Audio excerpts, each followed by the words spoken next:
Bonjour et bienvenue sur La Voix du Parfum.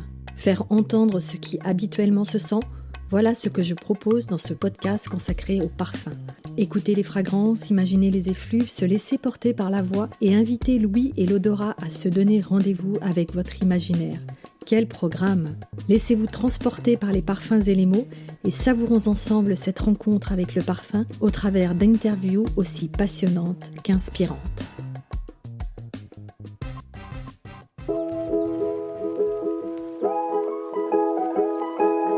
Diplômé de l'école Boulle de Paris en ciselure et joaillerie, vous avez des projets créatifs plein la tête. Vous allez nous parler de l'un d'entre eux, inspiré de l'actualité, que vous avez voulu rendre plus poétique. Votre œuvre de fin d'études est en effet un étonnant syncrétisme entre passé et présent, olfaction et émotion, tradition et innovation. Parti d'un objet typique de la Renaissance, le pomander, vous avez imaginé un objet original au service de la rééducation à l'odorat, que vous avez tout simplement appelé olfaction. À travers ce bijou unique aux multiples vertus, vous renouez ainsi avec le passé fonctionnel et esthétique du pomander et vous lui donnez une dimension sensorielle par l'exploration du lien intime entre l'art et le parfum. Marianne Blangino, bonjour. Bonjour. Vous avez 23 ans et la création est au cœur de votre quotidien comme artiste artisan d'art. En 2020, vous créez votre entreprise. En 2022, vous lancez votre première collection de bijoux. En 2023, vous créez votre propre atelier, votre propre marque, Magma Studio, et vous participez à une exposition, à un défilé, bref, vous n'arrêtez pas. Et ce n'est pas fini. Mais avant de parler de vos projets, plongeons-nous dans l'objet qui nous réunit, que l'on a sous les yeux. Olfaction, un pomander des temps modernes, un bijou thérapeutique, un accessoire bienfaisant qui allie douces senteurs, lignes élégantes et matériaux délicats. Nos auditeurs ne le voient pas. Pouvez-vous leur décrire et leur faire sentir, comme le veut le slogan de La Voix du Parfum, faire entendre ce qui habituellement se sent? Moi, je vois comme une fleur qui éclot et qui se déploie en quartier, refermant chacun une pierre de lave imprégnée d'huile essentielle. Pouvez-vous nous le décrire? Alors, vous avez déjà très bien décrit l'essentiel du projet. Donc, c'est une sphère olfactive qui est divisée en 6 quartiers. De quelle taille on peut l'imaginer? Il se tient dans le creux d'une main. Donc, c'est assez petit. Et il est divisé en 6 quartiers, où à l'intérieur de chaque quartier, on peut ouvrir et se déploie une pierre de lave, une pierre qui est assez poreuse, qui renferme du coup une huile essentielle. Pourquoi la pierre de lave? La pierre de lave, c'est une grande inspiration pour moi. J'ai toujours aimé beaucoup les volcans et la lave. Et en fait, cette pierre est très poreuse et légère, donc pratique pour le bijou, permet de faire évaporer les huiles essentielles et du coup les sentir plus facilement. Le quartier est rempli entièrement de pierres de lave. Donc en fait, quand on déploie le quartier, ça forme comme une fleur qui se déploie et du coup, on voit une boule de lave. Quand tous les quartiers sont ouverts et toujours ensemble comme une sphère, la pierre de lave forme une boule en fait. D'accord. Donc une fois refermée, la pierre de lave forme une boule et une fois ouverte, c'est comme 6 pétales et 6 senteurs. Exactement. Et alors, vous nous invitez à allier la vue et l'odorat parce que cette pomme de senteur, pomander, elle est décorée, elle est ciselée, ce qui est votre cœur de métier. Exactement. En fait, quand le pomander est fermé, donc c'est une boule lisse de métal, polie, et c'est polymiroir. Et lorsque l'on déploie du coup comme une mandarine, comme si on épluchait une mandarine, à l'intérieur il y a la pierre de lave. Et quand on détache un quartier, il y a sur les 2 parois du quartier une ciselure en fonction de l'huile essentielle qu'il y a à l'intérieur, et de l'autre côté une gravure laser du nom de la plante. D'accord, donc la ciselure illustre la plante. Exactement. Et de l'autre côté, il y a son nom. Et ça demande une minutie incroyable, avec des objets et des techniques très particulières. C'est la ciselure, le nom du métier d'art, consiste à repousser le métal, ce qui se différencie de la gravure, où on enlève de la matière. La ciselure, on repousse de la matière. Donc on peut appeler ça de la micro-ciselure, parce que la ciselure peut être sur des échelles beaucoup plus grosses. C'est de la micro-ciselure. Donc ça a été le projet de fin d'études, et aujourd'hui, vous êtes diplômé en ciselure, on dit ciseleur? En fait, j'ai fait une formation métier d'art en ciselure en 3 ans à l'école Boulle et j'ai poursuivi en bijouterie métier d'art toujours à l'école Boulle en licence où là j'ai créé la sphère olfaction. Ça a abouti à ce projet. Et du coup, ça a abouti à ce projet.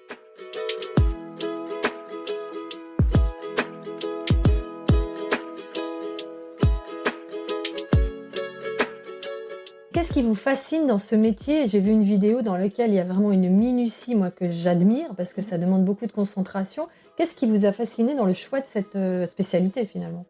Alors, en fait, c'est pas totalement par hasard, mais en fait, c'était quand j'ai découvert l'école Boulle. Il y a 12 ateliers dans cette école et la formation métier d'art, quand on rentre, on ne sait pas dans quel atelier on va être. Donc on teste les 12 ateliers de l'école Boulle. Qui sont lesquels? Qui sont la tapisserie, l'ébénisterie, la menuiserie en siège, le tournage d'art, la ciselure, la gravure, la CAM, c'est la conception application métal.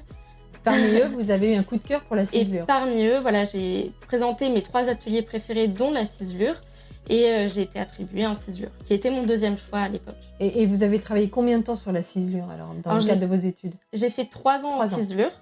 Voilà, j'ai passé le meilleur apprenti de France que j'ai obtenu au niveau national et le CAP en candidat libre, plus du coup la formation métier d'art qui est diplômante. D'accord. Et tout de suite, vous avez fait le lien entre la ciselure et la création de bijoux. Pour vous, c'était évident? C'est pas forcément évident. Je suis allée en bijouterie, notamment pour apprendre les techniques d'assemblage et les micromécanismes. C'était ça qui me plaisait au départ. Et du coup, je suis allée en bijouterie pour ça. Pas forcément pour le bijou, mais plus pour la précision des bijoutiers qui me fascinaient par rapport à des objets de plus grande ampleur, comme la ciselure où on fait des choses un petit peu plus grandes. La bijouterie, c'était très minutieux avec des mécanismes qui m'attiraient. Et à ce moment-là, vous faites la nuance entre bijoutier, orfèvre et joaillier. Exactement. Et joaillier et bijoutier, en fait, on les confond souvent, mais joaillerie, c'est plutôt les pierres précieuses. Donc, on va faire travailler beaucoup l'or et l'argent, alors qu'en bijouterie, c'est plutôt de la fantaisie, il y a moins de pierres précieuses et on fait plus des corps de bagues et tout ça. À propos de bijoutier, à propos de bijoux, on va revenir sur l'ex-pommandeur qui est en fait un objet très très ancien qu'on appelle aussi pomme de senteur ou pomme d'ambre. Donc pommandeur qui apparaît au XIIe siècle et qui va perdurer jusqu'au XVIIIe, qui était très décoré, qui avait, vous allez nous le raconter, un usage très particulier à l'époque, qui se portait autour du cou, donc l'évocation du bijou. Et à l'intérieur, cette boule odorante qui était évoquée tout à l'heure. Comment vous êtes venu à cet objet? Quelles sont les recherches que vous avez effectuées pour passer du 12e, 14, 15, 16, 17, 18e siècle à aujourd'hui? Alors, c'était en plein milieu de mon cursus scolaire. Par hasard, on nous avait demandé de faire une recherche sur la Renaissance et sur les objets de la Renaissance. Et j'avais fait une fiche métier, ce qu'on appelait à l'école, sur le pommandeur qui, à l'époque, déjà me fascinait beaucoup. Arrivé en 3e année, j'ai fait le lien entre le Covid et la perte de l'odorat et cet objet odorant. Comment vous l'avez fait? On dirait que c'est évident pour vous, mais racontez-nous comment vous avez fait le lien. J'ai perdu l'odorat à ce moment-là. Donc j'étais tranquillement sur mon canapé en train de feuilleter mes cours et mes fiches. Et c'est là que j'ai vu le pommandeur dans mes fiches et je me suis dit... Ah ben tiens, on pourrait le lier à la rééducation de l'odorat. Donc la rééducation de l'odorat dans les années 2020 et 18e siècle, un objet qui semblait complètement anachronique. Cependant, vous faites ce syncrétisme. Quels ont été les défis que vous avez dû relever pour le rendre moderne, cet objet? Le principal défi, c'était d'adapter la rééducation de l'odorat parce que je suis artisan mais pas médecin. Donc j'ai dû me renseigner sur...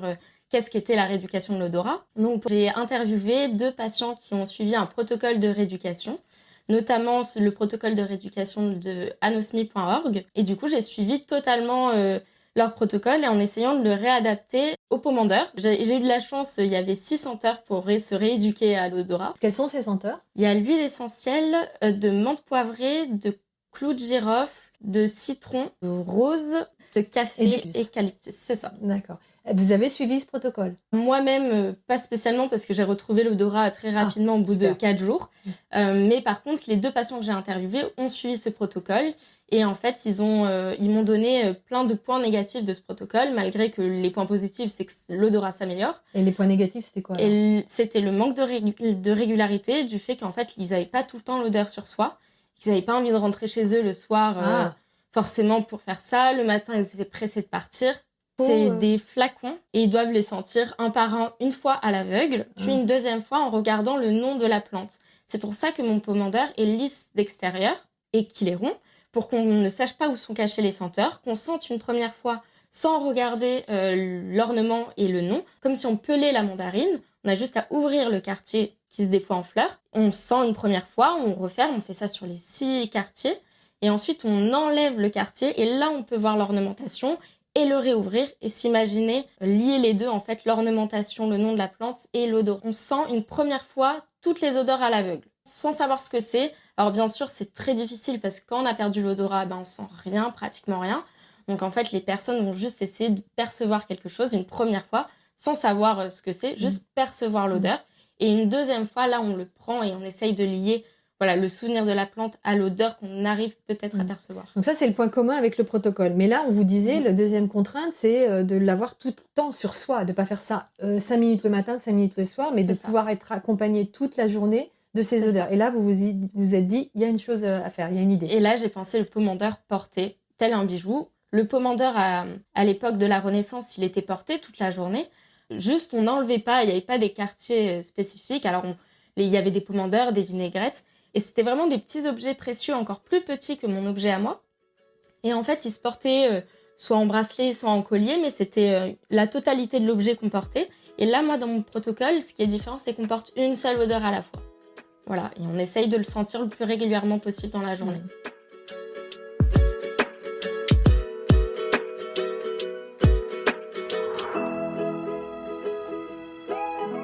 À l'époque de la Renaissance, quelle était la vocation du pomander? C'était très mystique parce que c'était pour éloigner les maladies et aussi les mauvaises odeurs parce qu'à l'époque, il y avait la peur de l'eau qui s'est installée. Du coup, les personnes se lavaient moins. Ça permettait d'avoir comme un parfum sur soi à éloigner les maladies. Il avait une vertu curative ou protectrice. Exactement. Et puis après, au fil du temps, qu'est-ce qu'il est devenu? Il s'est démodé, je crois, au XVIIIe siècle.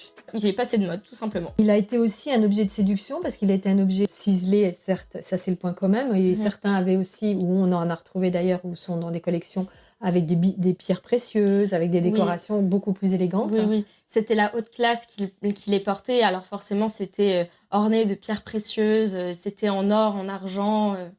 Voilà, c'était des objets luxueux à l'époque. Et c'est devenu finalement un objet de coquetterie avec des senteurs plus ou moins entêtantes, comme on imagine que c'était le cas au XVIIe et au XVIIIe siècle. Et puis après, ils sont passés de mode. Aujourd'hui, ils ont des formes complètement variées, quoi. Il y a des créateurs qui les ont imaginés en noix, en fleurs, en escargots, en pommes, quoi. Le délire est tout à fait possible. Vous avez décidé de le rendre pratique, poétique, efficace et en même temps un hommage à tous les métiers d'art qui se raccrochent à cette petite sphère. Et il n'y a pas que la ciselure. Donc tous les métiers que vous avez invités finalement dans cette création, quels sont-ils ? Alors à l'école Boulle, la spécificité, c'est vu qu'il y a 12 ateliers, en fait, on s'entraide tous ensemble. Chacun, on ne reste pas cloisonné dans son atelier. Si on a besoin d'aller voir ailleurs pour qu'on nous aide, on va voir ailleurs et on apprend des autres. Une valeur très importante à l'école Boulle que j'ai envie de continuer à faire moi dans mon entreprise. Et du coup, pour ce projet-là, j'ai été beaucoup sur les machines aussi numériques, notamment pour faire tout ce qui était de mon outillage. J'avais pas l'outillage adapté. Donc j'ai dû créer mon outillage, donc j'ai dû... alors il y a la gravure laser, mais il y a aussi tout ce qui est pour le plateau à embouti, en fait, pour créer mes demi-sphères. Donc ça a été fait par une machine, j'en ai oublié le nom, qui creuse en fait le métal et le bois. J'ai dû apprendre un petit peu le numérique, parce que je n'avais pas l'habitude. Puis après l'ébénisterie, parce que j'ai fait mon socle en bois, en noyer exactement, passer d'un tronc d'arbre, on va dire, à une planche. Donc j'ai été accompagnée par les professeurs à ce moment-là. Et du coup, raboter une planche et la découper dans un format, un cercle, dans lequel chaque fiole d'huile essentielle vient s'incruster. Et après, il y a une barre métallique. Ça, c'est plutôt mon métier à moi, mais on va dire que ça se rattache à la CAM, donc conception et application métal, où là, j'ai demandé conseil. Et du coup, j'en ai confectionné mon socle. Donc, on en est à 5-6 métiers, finalement. Exactement. Il y a un autre métier que vous avez découvert, justement, l'art de rééduquer ou l'art de l'odorat. Et qu'est-ce que vous avez découvert de l'odorat et de l'usage des senteurs que vous ne connaissiez pas avant de créer cet objet que vous appelez olfaction? Ce qui m'a beaucoup plu dans ce projet-là, c'est d'apprendre qu'en fait, l'olfaction était liée aux souvenirs. Je pensais pas que ça avait un réel impact sur nos souvenirs. Et en fait, chacun perçoit les odeurs différemment en fonction de son enfance. Ça, c'est quelque chose qui m'a vraiment frappée quand quand je me suis renseignée sur l'odorat. Aujourd'hui, cet objet, comment vous en imaginez l'usage ou son avenir? Ce projet-là, il est pour l'instant dédié seulement pour mes présentations lors des expositions ou les présentations à certains musées. Je l'avais présenté au musée Cognac-G à Paris lors des Journées européennes des métiers d'art. Donc pour l'instant, c'est un peu mon CV à moi, donc je le garde précieusement. Mais à l'avenir, pourquoi pas travailler avec des parfumiers qui pourraient le vouloir pour leur galerie d'art, pour leur magasin, comme présentoir, comme découverte pour leur parfum. Donc, et vous rapprochez du corps médical ou des organismes qui aident à la rééducation de l'odorat pour promouvoir cet objet et faire en sorte que les patients qui cherchent à retrouver l'odorat l'utilisent. Après, pourquoi pas le prêter à certains patients qui en auraient besoin. Mais voilà, et alors, qu'est-ce que l'obtention du prix Avenir Métiers d'Art en 2022, que vous avez obtenu par l'Institut national des métiers d'art, vous a permis, indépendamment de peut-être une plus grande visibilité, mais sur ce projet, quoi d'autre? C'est ça. Grâce à eux, c'était une très grande visibilité, un point de plus sur mon portfolio, on va dire. Donc c'est très important en fait quand on veut entreprendre dans les métiers d'art d'avoir ce genre de concours. Et après, ça m'a permis, voilà, comme je vous disais tout à l'heure, le musée Cognac G, en fait, ils m'ont demandé une interview pour les personnes visitant le musée et j'ai été contactée grâce à l'INAMA du coup qui m'a donné le prix Avni. C'est essentiellement de la visibilité.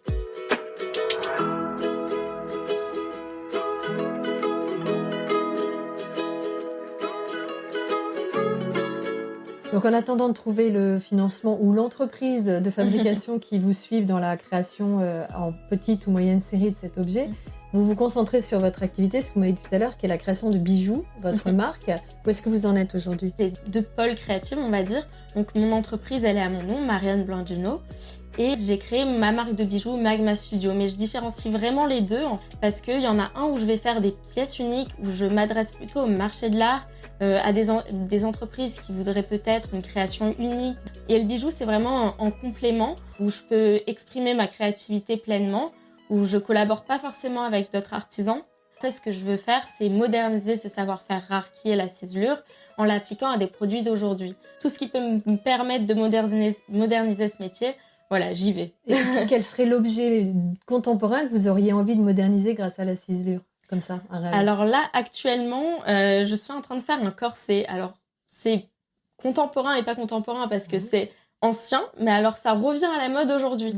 Voilà, c'est très à la mode. Et là, je suis en train de faire un corset tout ciselé en métal. Donc voilà le projet actuel.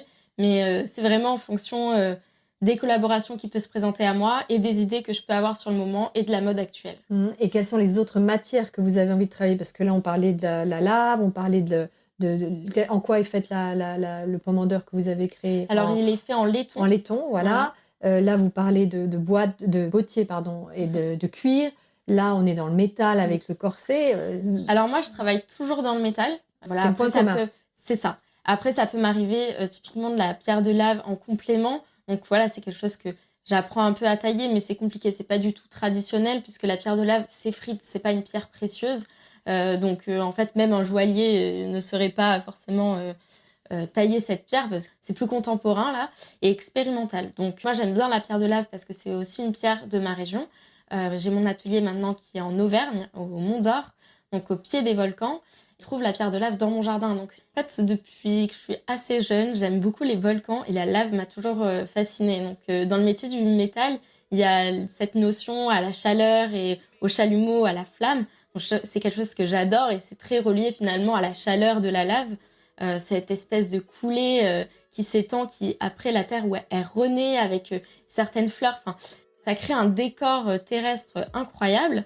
Et j'ai fait un voyage à La Réunion où j'ai pu voir le volcan en éruption et le ciel rouge écarlate. Et par exemple, des métiers à la marge, dans ce que vous évoquez comme souffleur de verre ou des métiers, des savoir-faire dans lesquels il y a cette relation au feu et à la terre, ça vous dirait ou c'est quelque chose? Totalement, j'aime énormément le verre. J'ai déjà contacté un jeune artisan qui travaillait le verre. Pourquoi pas collaborer avec un artisan verrier? Ouais, comme je disais au début, une idée à la minute, une création à la semaine. Exactement, c'est vraiment un projet. Et par contre, voilà, j'aime vraiment m'associer et collaborer avec d'autres artisans. Moi, je travaille le métal, mais je peux pas faire tous les travaux du monde, travailler le bois, le cuir. Mon but, c'est d'être accompagnée avec d'autres artisans et mettre tout ça en lien. Et aujourd'hui, vous développez votre activité, vous avez envie de vous faire connaître. De quoi auriez-vous besoin le plus? Actuellement, j'essaie de faire beaucoup de salons. Et c'est pas facile parce que les salons coûtent très cher, donc c'est vraiment un gros investissement. Donc je fais pas mal de concours pour essayer d'avoir des places à ces salons gratuitement. Donc c'est de la visibilité. J'aimerais énormément faire le salon Révélation. Bon, avis aux amateurs, si parmi nos auditeurs, il y a des stands qui sont installés à Révélation, Marianne est preneuse d'une petite place? Ah, totalement, ce serait avec grand plaisir.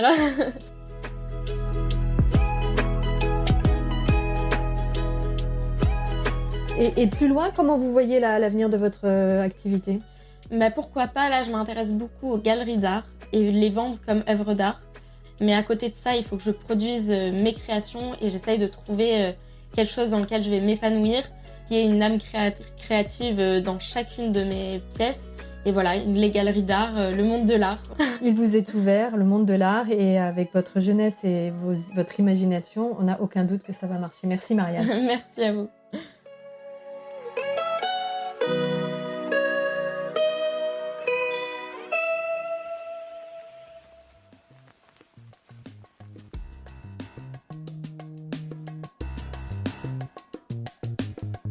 Merci de nous avoir suivis sur La Voix du Parfum. N'hésitez pas à liker, commenter, partager et à vous abonner. On se retrouve très bientôt pour une autre interview ou lors d'une échappée belle sur La Voix du Parfum, le podcast. À bientôt!